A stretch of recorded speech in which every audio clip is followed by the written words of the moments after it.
Watch to the end, please. This video is interesting about English language. If a friend calls you up and says, I am at a crossroads, would you try to give him or her directions on which road to take or advice on the correct choice to make? Well, I'm sure you know that your friend is not literally standing at an intersection looking confused.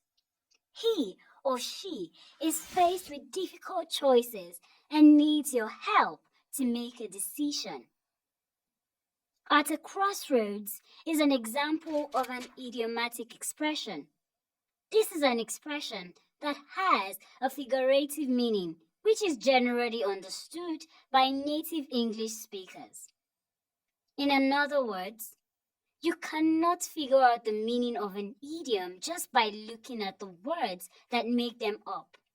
You simply have to become familiar with them and learn their figurative meanings.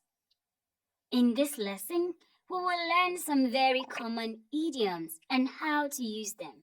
Let's dive in. To turn a blind eye.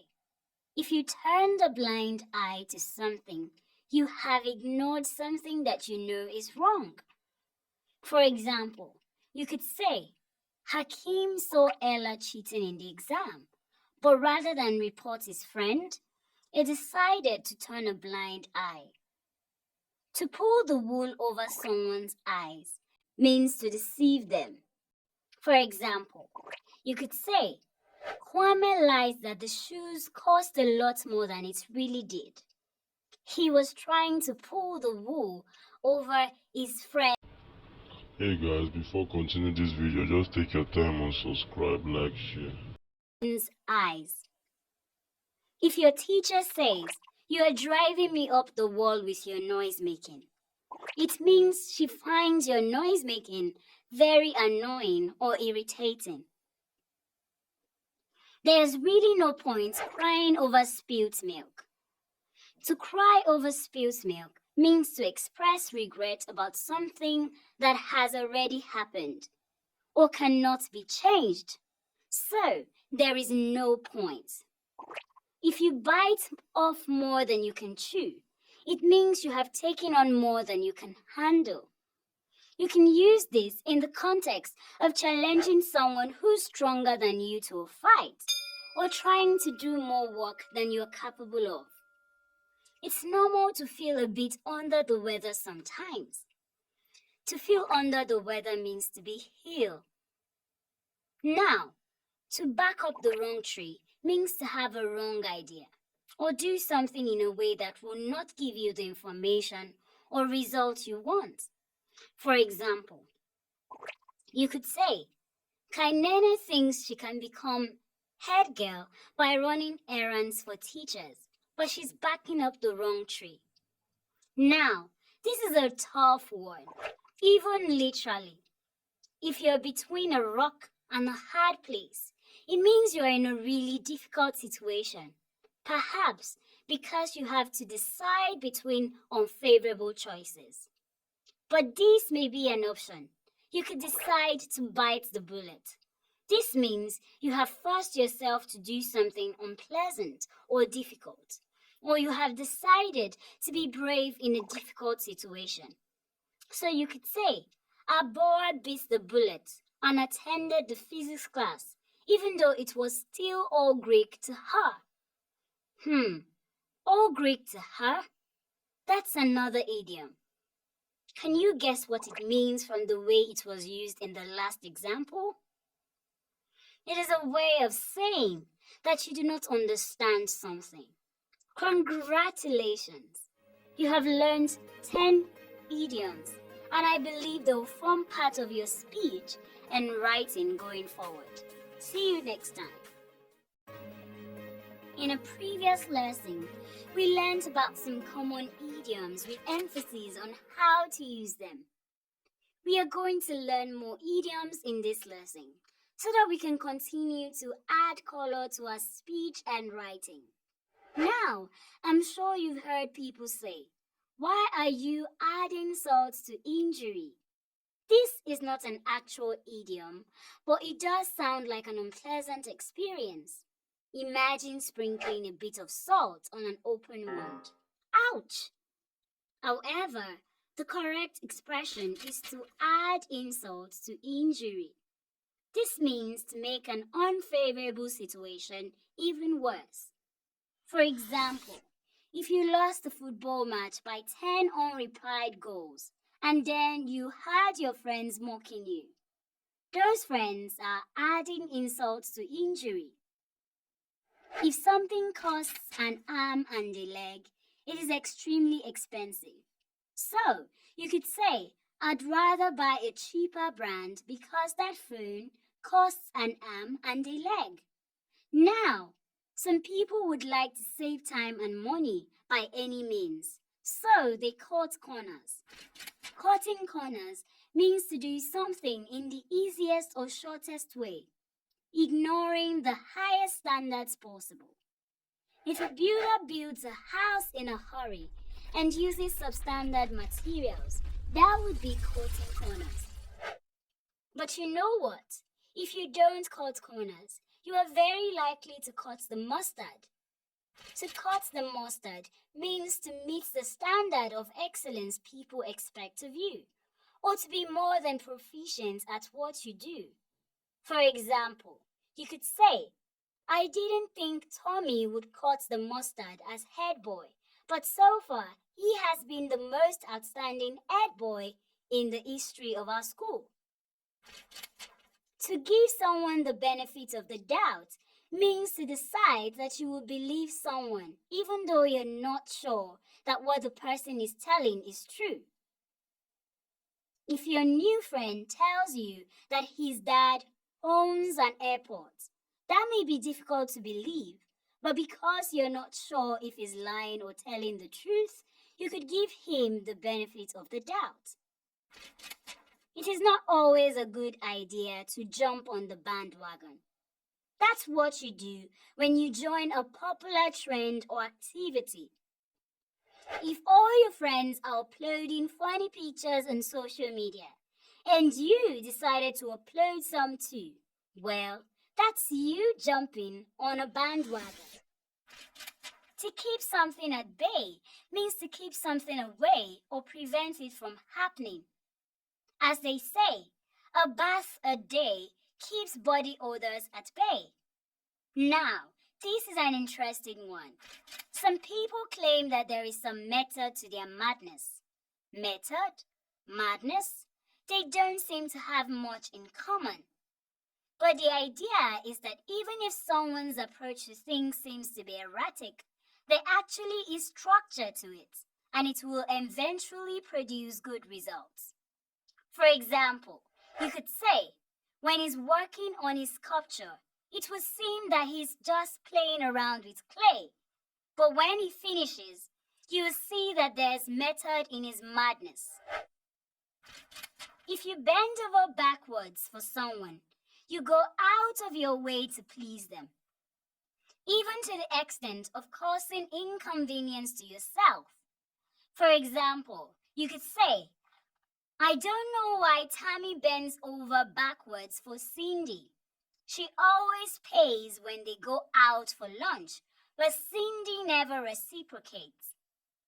Finally, a cheap off the old block is a child who is distinctly similar to either of his or her parents. If you have a friend who walks, talks, and looks like her mother, you can call her a cheap off the old block. Those are 10 more idioms for you to use. We will be learning more of them in subsequent lessons. But until then, practice using these ones when you write and when you talk to your friends. See you.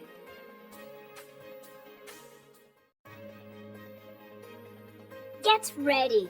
We're about to break down an interesting grammar concept. Let's find out what phrasal verbs are.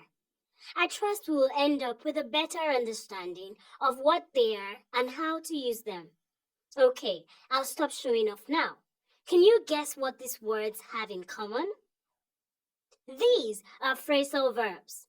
Phrasal verbs are usually two-word phrases consisting of a verb and an adverb, or a verb and a preposition. They are simply phrases that function as verbs. Do these examples look familiar? Count on. Do away with. Dress up. Eat out. Fall down. Now, there are two types of phrasal verbs. The idiomatic phrasal verbs. These phrasal verbs are idioms in the sense that you cannot figure out their meanings just by looking at the words that make them up. They usually have a figurative meaning that is different from those words. However, people often just know what they mean. For example, if you got over an illness, it does not mean that you literally climbed over it, right? It just means that you felt better. In the same way, you can pick up new slang or look up a word in a dictionary. Those expressions wouldn't make sense if you interpreted those phrasal verbs literally. But you already know that pick up means learn and look up means check. The second type of phrasal verbs are the literal phrasal verbs. It is easier to know the meaning of these phrasal verbs because they have exactly the same meaning as the words that make them up. For example, to fall down means to fall to the ground literally. In the same way, you can put out the dog's food or take off your cap. Now, let's do some practice. Pause the video and see if you can pick out the phrasal verbs in this short paragraph.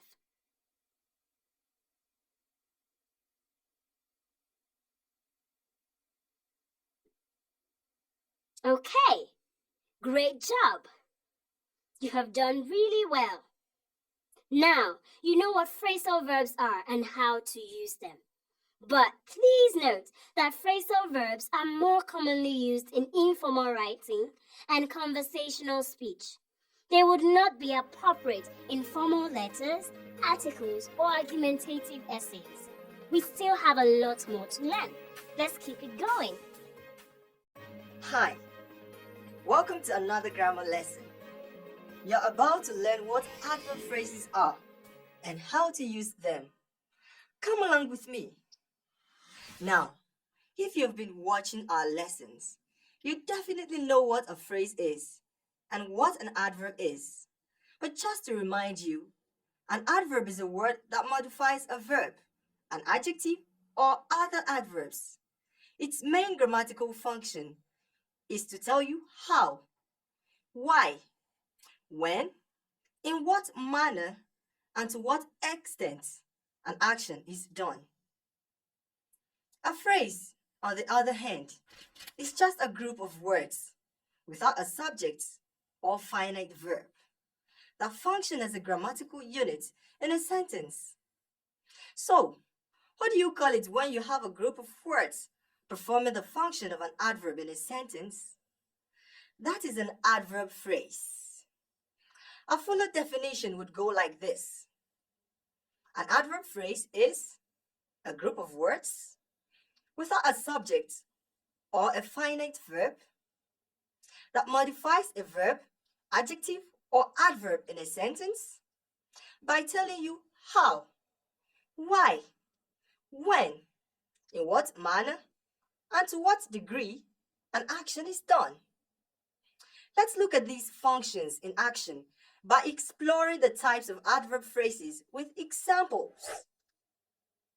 Adverb phrases of manner describe how something happens. For example, she walked very carefully across the wet floor. Adverb phrases of place tell us where something happens. For example, the accident happened right here. Adverb phrases of time tell us when something happens. For example, Tony got to work extremely late. Adverb phrases of frequency make it clear how often something happens. For example, they almost always go to the beach during summer. Adverb phrases of degree show us how much or to what degree something happens. For example, that man talks incredibly loudly. Adverb phrases of certainty or necessity tell us how certain or necessary something is. For example, the bus will most probably be late. Now, it is also important to distinguish between adverb phrases and adverbial phrases. Don't worry, it's not as confusing as you think. Just think of them as your wristwatch and your mobile phone. They are not the same thing, but they can both tell you the time. If you look back at the examples you have given so far, you will notice that they all contain adverbs. However, there are other types of phrases that do not necessarily contain adverbs, but can still perform the functions of adverb phrases.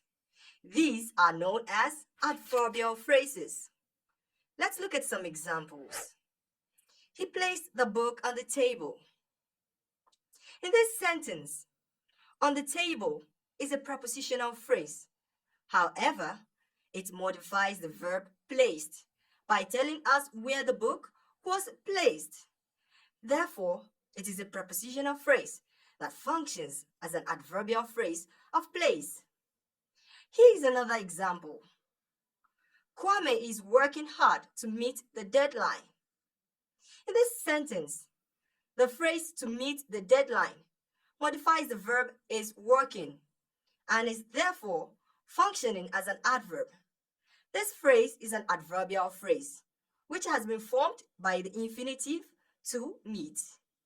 In both examples, the infinitive phrase and the prepositional phrase do not contain adverbs, but they perform the functions of adverbs.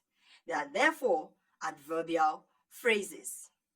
In summary, we have learned that adverb phrases are a group of words containing an adverb that perform the functions of adverbs in a sentence. We also learned that adverbial phrases are simply other types of phrases that perform the same functions as adverb phrases. These include prepositional phrases and infinitive phrases. We'll explore these other types of phrases in more detail in subsequent lessons. I hope you will join me. In a previous lesson, we learned a lot about clauses. We learned that clauses are groups of words that contain a subject and a verb. We also learned that main clauses can express a complete thought and so can function as a sentence. On the other hand, dependent clauses cannot stand alone as sentences, but they perform different grammatical functions in a sentence. In this lesson, let's take a closer look at one of those types of dependent clauses, the adverb clause. Specifically, we will be looking at the different functions that adverb clauses can perform in a sentence and how we can recognize them. As the name implies, adverb clauses generally perform the same function as adverbs in a sentence. They modify verbs, adjectives, and other adverbs. Adverb clauses give more information about when, where, why, how much, or under what condition the action in the sentence takes place. Adverb clauses are quite easy to recognize. Simply look out for subordinating conjunctions. What are those? Okay, so you know that dependent clauses cannot express a complete thought, right? This is because there is always a word attached to them that marks them out as subordinate clauses. Once these words are attached to a main clause, it becomes a subordinate clause. This is why they are known as subordinating conjunctions. These words include although, because, after, when, since, until, and many others. We will come across more of them as we look at the different functions of adverb clauses. So, let's explore. Adverb clauses of place tell us where an action takes place. For example, wherever there is a spectacle, people will gather. That's the house where I grew up. Adverb clauses of time answer the question when. For example, after you have finished your classes, we will have dinner. When the sun sets, the bats become active. Adverb clauses, of course, answer the question why. For example, she passed the test because she paid attention in class. Since he has a backache, he has to wear a brace. Adverb clauses of condition answer the question how. They indicate what conditions need to be fulfilled for another action to be completed. For example, if you work hard now, you can rest later in the day. Unless you speak up, the facilitator will not attend to your questions. Adverb clauses of concession also answer the question how, but in a different way. They indicate that one action or thought is less important than the other. For example, even though I am tired, I have to finish this homework. Although she is quite reserved, she would never tolerate an attempt to bully her. Adverb clauses of manner refer to how an action takes place. For example, the boy was acting as if he owned the place. The rock star sang as though his lungs were made of steel. Now you know what adverb clauses are and all the ways you can use them. Why don't you add some richness to your sentences by using adverb clauses? See you later.